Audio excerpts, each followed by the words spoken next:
పని చేశాడో వాళ్ళ అమ్మా నాన్నలు వాళ్ళ శ్రమ నచ్చదు వీళ్ళకి. మా నాయకుడు ఎవడికో 10 రూపాయలు ఇచ్చాడు, ఆయన 100 కోట్లు సంపాదిస్తే 1 కోటి రూపాయలు ఖర్చు పెట్టి ఉంటాడు, కానీ మా నాయకుడు అట్లా చేశాడంటే దేవుడు.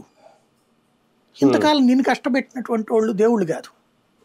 అమ్మని బూతులు తిడతాడు, నాన్నని కొట్టబోతాడు, కానీ మా నాయకుడు దేవుడు అంటాడు. ఇది ఒక సెక్షన్ ఆఫ్ పీపుల్.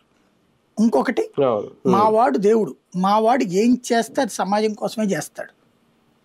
మావాడికి తెలియంది అసలు లేదు ప్రపంచంలోనే. బ్రతికేది మావాడి వల్లనే ప్రపంచంలో అందరూ బతుకుతున్నారు. అసలు నువ్వు ముడ్డి గడుక్కున్నా మావాడి వల్లనే, నువ్వు అసలు వాళ్ళు బతుకుతున్నావు అంటే మావాడి వల్లనే.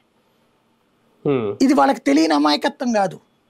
వాళ్ళకి మనవాడు వన్ ఆఫ్ ద అడ్మినిస్ట్రేటర్ తప్పించి ఓవరాల్ జీవితం అంతా ఆయన సారథ్యంలో కాదు ఇదే ఈ రాష్ట్రం ఏమని తెలుసు. కానీ వాళ్ళ హెల్యూజినేషన్లో బ్రతుకుతా ఓ రకంగా సెల్ఫ్ హిప్నటైజ్ వాళ్ళ జీవితంలో.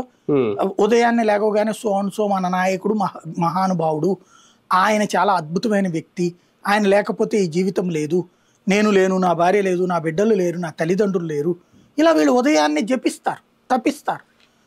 ఆ దీంతో వస్తారు ఇంకొక బ్యాచ్ ఉంటారు. మావాడు కరెక్ట్ ఏం చేసినా సరే, మావాడు గవక్కన పొడి చేయమన్నా ఎవరినన్నా తప్పు లేదు, మావాడు పొడిచాడు అని చెప్పినా కూడా